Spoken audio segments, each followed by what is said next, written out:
with Luke Del Rio coming back in the fall and this team 3 deep on the depth chart at quarterback. Kadarius Toney, is this kid good enough as an athlete? Have you seen enough that they should definitely move him, take him to wide receiver? You're pretty well stacked there. Is there a future for him somewhere else? I think there is, especially we've talked about this in the podcast I had this past week. Is if Mark Thompson has more fumbling problems, can he get some of the carries behind Jordan Scarlett and Michael P. Ryan? Can you put him in the backfield to get another playmaker on the field? I still think you can see him at receiver, move him in motion pre-snap, give him a little sweep or reverse. He has the potential to throw too. He threw for almost 3,000 yards his senior year of high school and almost 30 touchdowns. So there's a potential threat there.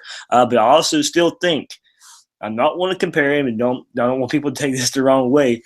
But, similar to Tim Tebow, his freshman year, bring him in short yardage situations. Let him use his ability to move the chains. Bring him in the red zone where he can run some zone read, get you some yards, get you maybe some – Florida's had one of the worst red zone offenses in consecutive seasons that I've seen in a long time, especially last year. Last year it was terrible. Florida needs a spark, and maybe Kadarius Toney is that spark for this red zone offense to get some improvement. So, yes, there has to be a way you get Kadarius Toney on the field.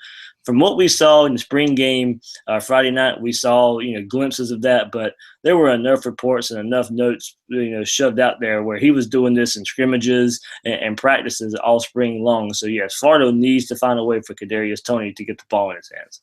On the touchdown pass, he rolled left. He did a 360 to lose 2 guys. He didn't throw the most ill-advised pass in the world, possibly. It was well thrown. It was on target, but I don't necessarily know that Jim McElwain would have loved that throw against Tennessee down 3 with 3 minutes left in the game. Yeah, but Tennessee's a lot different than a lot of the third stringers he was going against at that point. So,